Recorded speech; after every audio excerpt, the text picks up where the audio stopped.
ভগবান শ্রীকৃষ্ণ ছোটোবেলায় যখন এইখানে এই ৮৪টা খাম্বা এই বাড়িতে যখন ভগবান শ্রীকৃষ্ণ থাকতেন গোপাল ছোটোবেলায়, তখন যশোদা মায়ের এই নলি চুরি করে এই খাম্বার পেছনে কিন্তু লুকাতেন।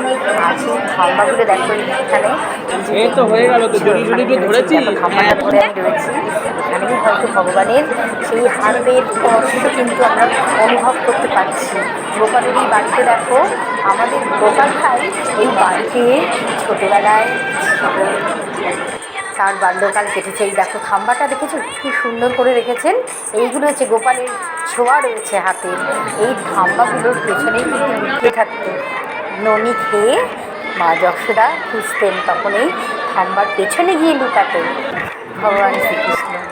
দেখো কি অপূর্ব, কি যে অপূর্ব মনে হয় এখানে সেখানে গোপালের ছোঁয়া রয়েছে।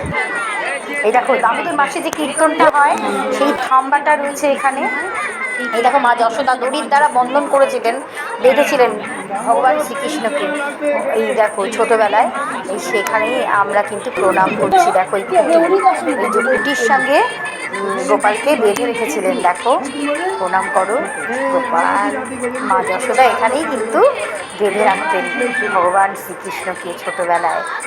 গোপাল তখন এই খাম্বার মধ্যেই কিন্তু বাধা থাকতো। এখানে সবাই কিন্তু আমরা প্রণাম করি, মনের মনস্কামনা জানাই ভগবান ঠিক আমাদের গোপাল ভাইয়ের জন্য।